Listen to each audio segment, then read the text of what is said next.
My hometown of Halesowen, near Birmingham, is where I grew up and where I chose to raise my own family. And I love it. I've lived there all my life, so when I have to add the scene of another homicide to my mental map of the place, it hurts. I do my best to keep pain and grief outside my home, just as, on those rare occasions when I've come back in my work boots, I leave them outside the door to avoid tracking even one infinitesimal fleck of matter from a crime scene into the house. But nowadays, when I walk or go for runs around where I live, or when I'm driving my daughter to school or going to Asda for the weekly shop, I'm constantly reminded of the crime scenes I've processed here. As I pass the local postman or wave at a friendly neighbour, I'm also seeing all the dead bodies I've touched so intimately and spoken to so tenderly before placing them into their body bags, closing the zip over their expressionless faces and sending them off on their final journey.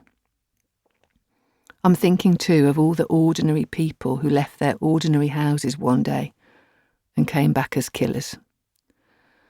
But it was not always like that. When I was a little girl and a young woman, growing up and coming of age in the 1980s and 90s, Halesowen was just home. We, Mum, Dad, my big sister Debbie and I, lived on a 1960s estate. It was a nice place to grow up because our street was a cul-de-sac and kids could play outside without having to worry about the traffic. The general perception was that the area was safe. During the holidays, we children often left the house straight after breakfast and came home only when we were hungry. I expect that bad things were going on, but nobody knew about it because there was no social media or instant news. We were free-range kids, blissfully unaware of dangerous guys with knives and all the terrible things that can break a family apart. And we loved it. Nan Marie, Mum's mum, who lived in Birmingham — my grandfather died before I was born — and Dad's parents, Nan Doris and Grandad Frank, were very important in my young life.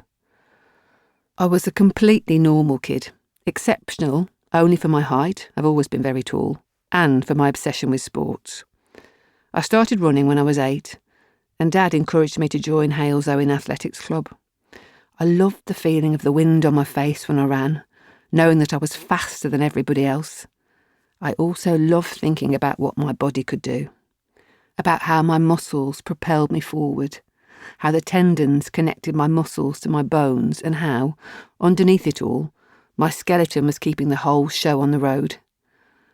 I could see how exercise made my muscles change shape, making them visible beneath my skin, making me feel strong and powerful and at ease with my physical self. I liked it when I ran hard and could feel my heart pounding in my chest, my pulse beating a rhythm at my temples. I've always been very interested in bodies and how they work. The same year I joined the athletics club, 1981, Dad was made redundant. He was out of work for about 2 years. Mum picked up some work cooking in an old folks' home to make ends meet. We had to tighten our belts, and I had to exchange tokens for school dinners. It was a difficult time. I found a lot of comfort in staying with Nan Marie and her dogs in Birmingham. Dad tried to be positive. He spent a lot of time bringing me to sports events, and I have fond memories of our long drives and intense conversations. He started to get involved in umpiring. We became very close. I think Dad saw me as the boy he never had. Sometimes he talked about one of his big regrets in life, that he'd not become a police officer. He had been rejected because of his flat feet.